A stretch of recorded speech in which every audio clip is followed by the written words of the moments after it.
Hi, welcome to Life with Leela. This show is being taped at 101.9 Kink.FM in the Alpha Broadcasting Studios in the Pac West Building in beautiful downtown Portland.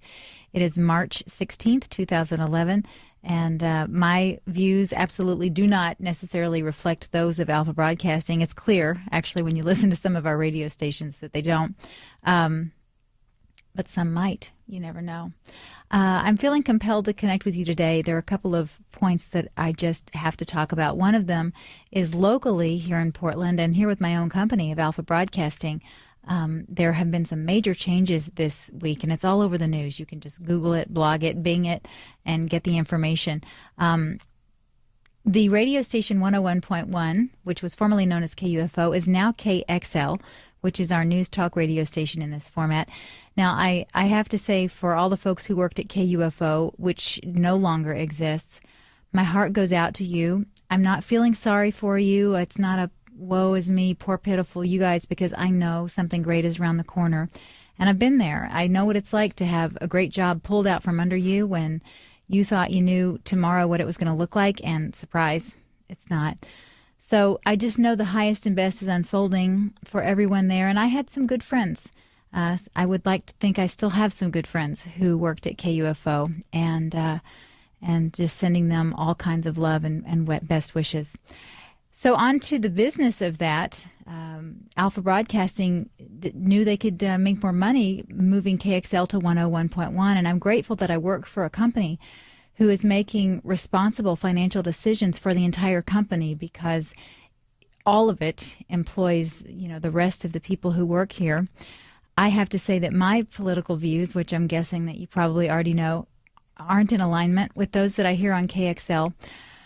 But more than it being about being a Democrat or a Republican, I believe that there's a social responsibility. And I bring this up in a grateful space, in a space of positive energy.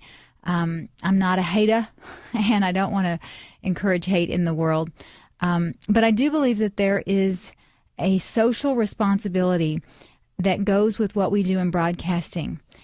And we have an opportunity here to usher in an age of conscious commerce. And one way that we can do that is to support broadcasting that promotes unity instead of divisiveness.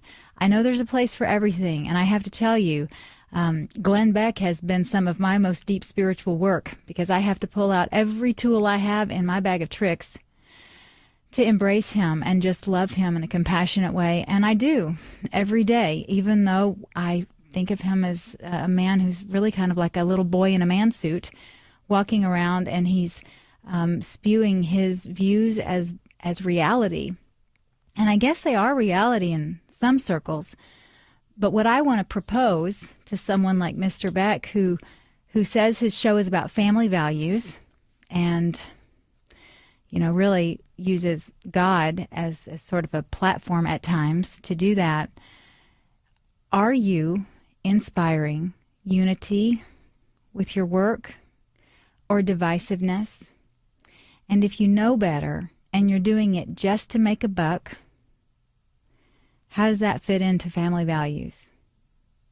So I know that the COO of our company, Bob Prophet, I don't know what his political views are because he hasn't shared them with me, and I know that he really supports having positive attitude in the workplace. And he sent out some really great emails. One of them had Don Miguel Ruiz, which is one of my favorite teachers, and I was really gratefully surprised to see that. And,